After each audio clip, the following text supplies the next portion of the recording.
I had a purpose. I wanted to be one of the best basketball players to ever play. And anything else that was outside of that lane, I didn't have time for.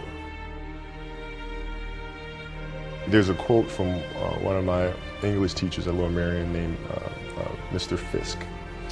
He had a great quote that said, "Rest at the end, not in the middle." And that's something I always live by. I'm not going to rest. I'm going to keep on pushing now. There are a lot of answers that I don't have, even questions that I don't have. But I'm just going to keep going. I'm just going to keep going, and I'll figure these things out as we go, right? And you just continue to build that way. So I try to live by that all the time. At what age did that goal become crystal clear? I made that deal with myself at 13 years old. At 13 years old? 13 years old. That's the you deal were I made. crystal clear about it? Crystal clear. And where did inspiration come from? The love of the game. The love of the game, the challenge. Like I would watch Magic play, I'd watch Michael play, and I would see them do these unbelievable things, and I'd say, you know, can I get to that level? I don't know, but let's find out. Let's find out. And so that curiosity to see where I could push this thing led me down that path, I think. I had a summer where I played basketball when I was like 10 or 11 years old, and here I come playing, and I don't score 1 point the entire summer. Not a free throw, nothing, not a lucky shot, not a breakaway layup, 0 points. And I remember crying about it and being upset about it. And my father just gave me a hug and said, "Listen, whether you score 0 or score 60, I'm gonna love you no matter what." Wow. Now that is the most important thing that you can say to a child. Because from there, I was like, okay, that gives me all the confidence in the world to fail. I have the security there. But to hell with that, I'm scoring 60. And from there, I just went to work. And I stayed with it. I kept practicing. I think that's when the idea of understanding a long-term view became important. Because I wasn't going to catch these kids in a week. I wasn't going to catch them in a year, right? So that's when I sat down and said, okay, this is going to take some thought, all right? What do I want to work on first? All right, shooting. All right, let's knock this out. Let's focus on this. Half a year, 6 months, do nothing but shoot. All right, after that, all right, creating your own shot. And you focus. So I started creating a menu of things. When I came back the next summer, I was a little bit better. I scored. Yeah, it wasn't much, right, but I scored. And this is 12, 13. 12, 13. And then 14 came around, back half of 13, 14 years old. And then I was just killing everyone. And it happened in 2 years. And I wasn't expecting it to happen in 2 years, but it did, because what I had to do was work on the basics and the fundamentals. While they relied on their athleticism and their natural ability. And because I stick to the fundamentals, it just caught up to them. And then my body, my knees stopped hurting, I grew into my frame, and then it was game over. Wow. Were you always competitive from the day you were born? You were super competitive? Competitive with things that I participate in. So I'll put it to you this way. So basketball for me was the most important thing.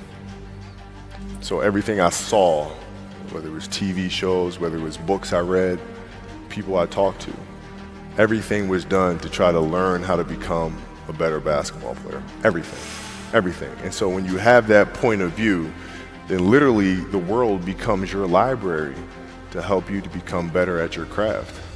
So at 13 years old, I had a I had a kill list. And so, they used to do these rankings. It was Street and Smith basketball rankings. And I was nowhere to be found because I was like 6'4", scrawny, like 160 pounds soaking wet. So I was like 57 on the list. And so I would look at 56, 55, all the way up to number 1, who these players are, what club teams they played for. So when we go on an AAU travel circuit, I got to hunt them down. Right? And so that became my mission in high school, is to check off every other person, all those 56 other names, hunt them down and knock them down. So when we played at 13, I would size you up and see what your strengths and weaknesses are. How do you approach the game? Are you silly about it? Are you goofy about it? Are you good at it just because you're bigger and stronger than everybody else? Right? Or is there actually thought and skill that you put into it? Right? And when I'd play to my weaknesses. I always work on the things during those games that I was weak at. Left hand, pull-up jump shot, post game. Right? So I have a strategy.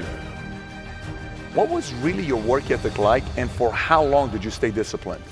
Well, I mean, every day. I mean, since, for 20 years. I mean, it was an everyday process and trying to figure out strengths and weaknesses. For example, jumping ability. Now, my vertical was a 40, it wasn't a 46 or a 45.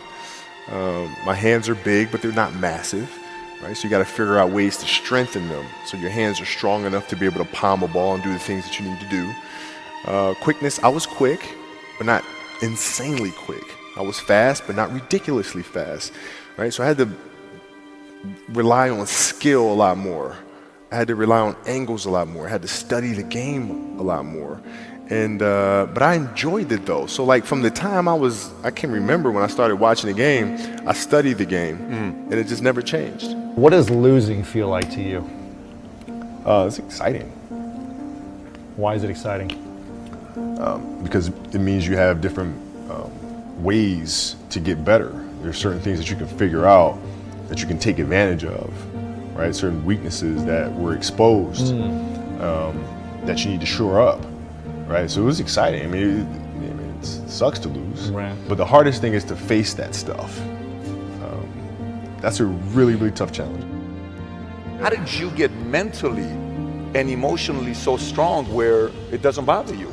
Well, you got to look at the reality of the situation. Like for me, it's not, you kind of got to get over yourself, right? And then after that, it's okay, well, why did those air balls happen? Got it. I didn't have the legs. So you look at the shot, every shot was online. Every shot was online, but every shot was short, right? I got to get stronger. I got to train differently. The weight training program that I'm doing, I got to tailor it for an 82-game season so that when the playoffs come around, my legs are stronger and that ball gets there.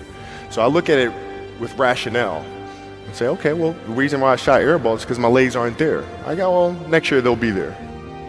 You have to do the hard stuff and watch that game and study that game to not make those mistakes over and over again just because you weren't brave enough to face it. So you got to deal with Face it. Got to deal with it. Face it, learn from it.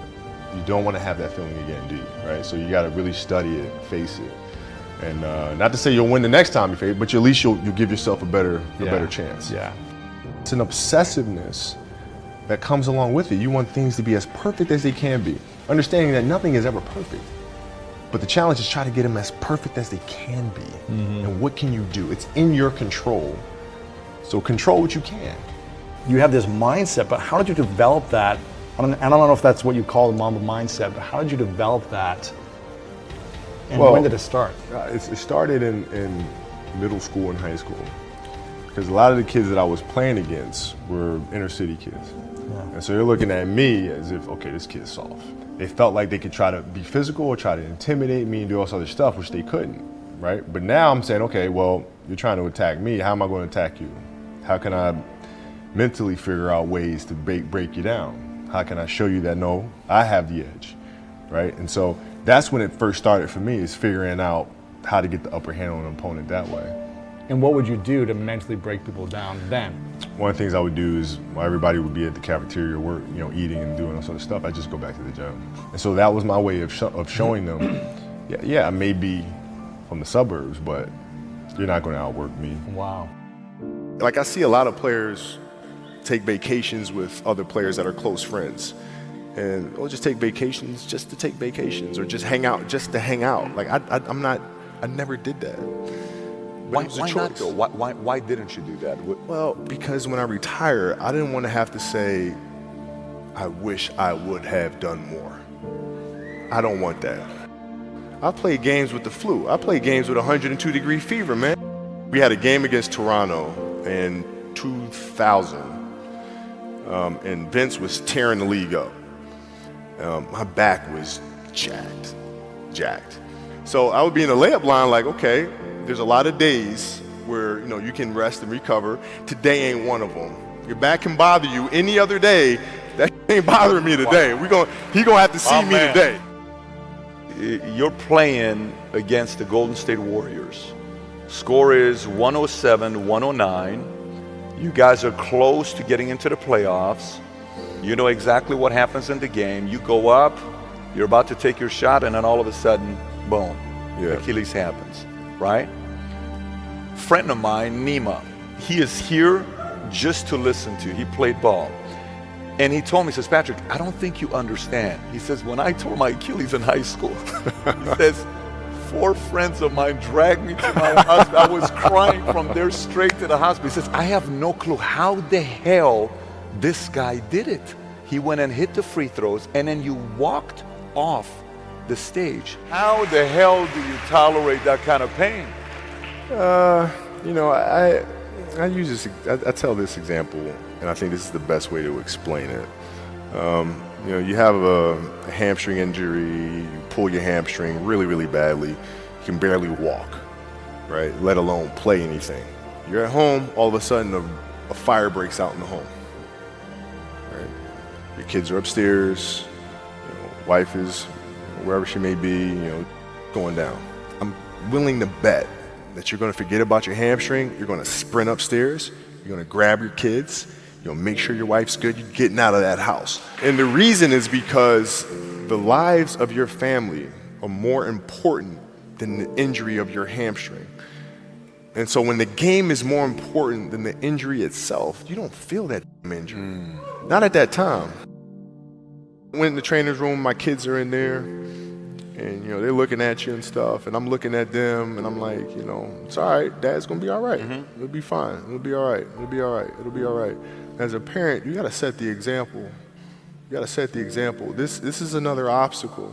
This obstacle cannot define me, it's not gonna cripple me, it's not gonna be responsible for me stepping away for the game that I love. I'm gonna step away on my own terms.